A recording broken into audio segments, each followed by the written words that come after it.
We are on what's supposed to be one of the dirtiest beaches in Bali, but we're going to talk about that in a few minutes, and about the rains and about the incredible amount of debris that gets blown up here. But more important than that, hey boss, more important than that, it's Monday and we're down here for fish and chips and the best seafood feast in Bali. So we've got a small ragtag bunch here already milling, a few barley donut. That's only a half a beer, where's the rest of it? How you going, brother? Haven't seen you for a while. Yeah, it's been the whole 6 months. So here we are at the Kadongan seafood markets, and it starts with a rude introduction to your nose. Oh God, get in here quick, guys. But once you're inside, it's actually not so bad. There's the mahi-mahi. Oh, look at that big fella. Now look at that big crayfish there. That's a monster, isn't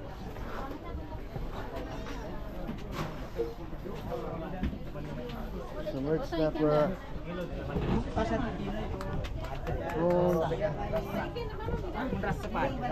So if you're wondering what Fee's doing, when you tap two oyster shells together, if they get this sort of thudding sound, it sounds like a hollow, that means that the oyster's given up and he's dead. If they sound like they've got a headache, it means they're still alive. So she goes through, she makes sure every single oyster's still alive, and then my job is to pay the bill. Learning how to pick the fresh fish and seafood. Oh, boss. It's probably one of the most important parts of this job. Some of it was cooked or caught in the last 24 hours, and some wasn't necessarily. So because we come here every week and we buy lots of seafood, we get looked after really well. Hello. Hello. Fee's a bit of an expert on these, so making sure that they're good and they're fresh, and that we're getting a good price.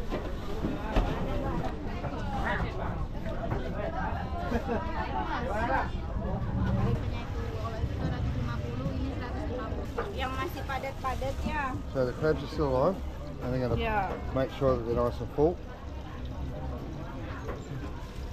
And the oysters nearly always alive as well, and they're absolutely beautiful. I was a little bit worried about bringing oysters along, because you think, well, they sort of filter a lot of seawater and stuff, and don't necessarily know if it's going to be the cleanest water, but we have had some absolute exceptional quality oysters from this place.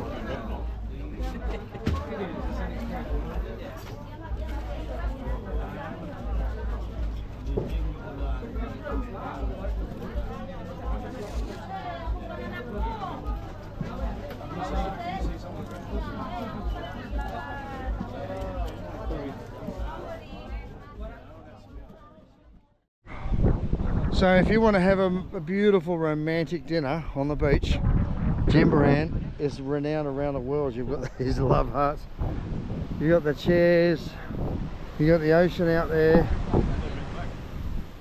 and this time of year you get an extra added bonus. I'll show you what it is. Oh, there's not many words to describe this, but I'm just being real. Look at that.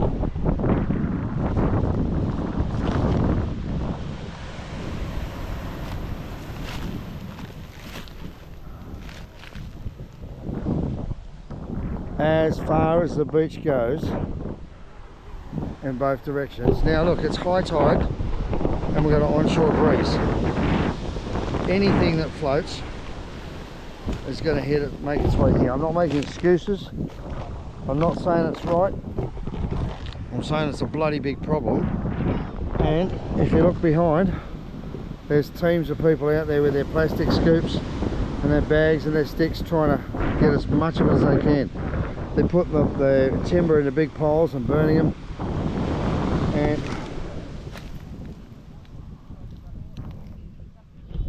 it's such a problem, even the president of Indonesia has turned around and said we need to do something about this.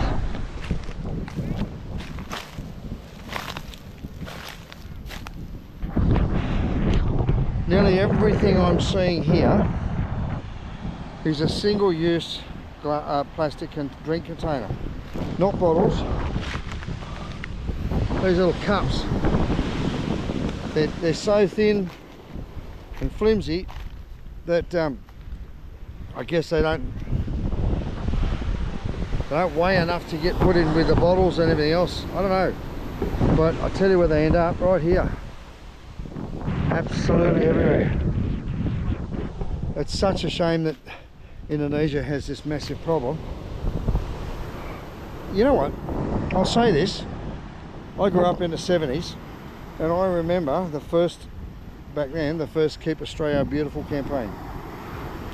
Before that, you could tell you're coming up to the next country town by how much plastic and rubbish and beer bottles, mostly beer bottles, were on the other side of the road, people leaving town.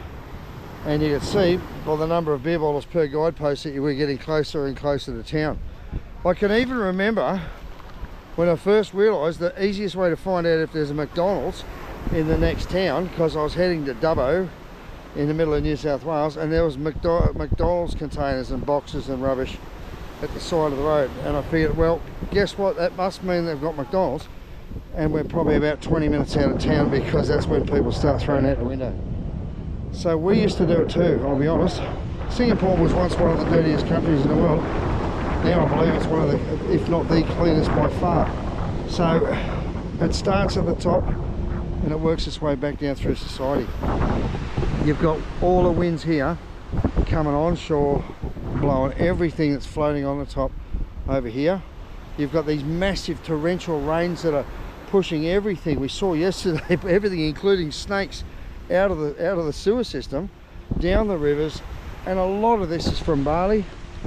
Most of this isn't tourism. Look, I'm not looking at terribly many Jim Beam bottles. I'm looking at plastic single-use cups that they use thousands of over here. Maybe the deal is get a water dispenser and a reusable cup, I don't know. Such a shame, but they're doing their best. If I walk down there, you can see the fire start burning, and they're doing their very best to try to clean it up as they go. But when you came to work, when these guys came to work yesterday and cleaned this beach up, and 24 hours later you come to work and you get that, oh, it must break your heart. It really, really must break your heart. And this onshore wind blows almost every day for the next 6 months. So it's a great way for the ocean to clean itself, because we've got a beautiful, huge, big bay area here, and it's just like a catch pond. Catches everything and ends up right here on one of the prettiest beaches and one of the most romantic places in the world, Jimbaran Bay, and they've got such a massive problem. Guys, hello boss. It's terrible, isn't it? Yesterday clean up, today clean up again. Oh man, and 99% of it's done by hand. Most of the automatic machines wouldn't handle anywhere near as much timber. There's giant trees and huge big poles and pieces of bamboo and coconuts and everything in there that would just jam up almost any machinery. And just millions and millions of cups. Just heartbreaking. Now, Yudi, I saw you on YouTube or Facebook. It's good. You cleaned the beach. Yeah, of course. What happened? It's You fell asleep this morning? every year we have a rabbit like this every year, and then one time we cleaning. And one time you clean? Every day? Every day. What happens? Let's go do it now. Come on. This is my little brother Yudi. It's good. And now every year we honestly, have like this. yesterday he had a post on Facebook about the beach was almost immaculately clean. You must break your heart when you come to work and see this. Of course. We clean every day, and then it's What time do you get here in the morning? 8 o'clock in the morning. Poor bugger. 8 o'clock in the morning. The problem is it's only just gone to high tide, and we got this afternoon onshore breeze, so this is where it's all coming in again. Yeah. So he's going to clean these ones up tomorrow. Evening is coming again. Oh, Stagger. It's a lot of rabbits to play. They only have to do it for 6 months a year. Yeah. And the rest of the time they get to come in at 9 o'clock. Yeah. Oh, the poor buggers. But They do a good job, honestly, and we're going to have a good time. They've got enough seating here, even if there's a monsoon rain coming, and we've had a hurricane, like a little tornado came, a big water spout. Everyone fitted up inside there, or when they can, they'll get us out in the open so we can sit there and watch the sunset. So you got a good position here. I don't have to look at the plastic. And the middle. In the middle, for the that's sunset, right. the middle for sunset. So if you come into Kampong Seafood and you want a cheeky monkey for a waiter, ask for Yudi or Kinkin. They're both crazy and they both speak Australian. Crazy people. See you, mate. And we've got the best view in the world because you get to look at me. Hey, thanks for coming, guys, and thanks for being a part of Bali Donates little seafood meat. I've just had a little rant on the web, so that's going to go out tomorrow. Just talking about how much of a problem we've got there in the waters and why, and what we can do to fix it. It's got to start from the top. Nearly everything out there is one of those single-use throwdown cups. You know, it's not recyclable bottles. It's not stuff that they can actually pull out of the garbage bins and make $1 out of. They're so light and flimsy, I think most people don't even worry, they just throw them out. And guess where they end up? So, hey guys, we're going to have a good night tonight. Every Monday we come down here and do this. And tonight's no exception, so maybe I'll show you what we got to eat for dinner. We've got kilograms of snapper and lobster and prawns, crabs, calamari, everything. We're going to have a good night. And I'll see you when I see you.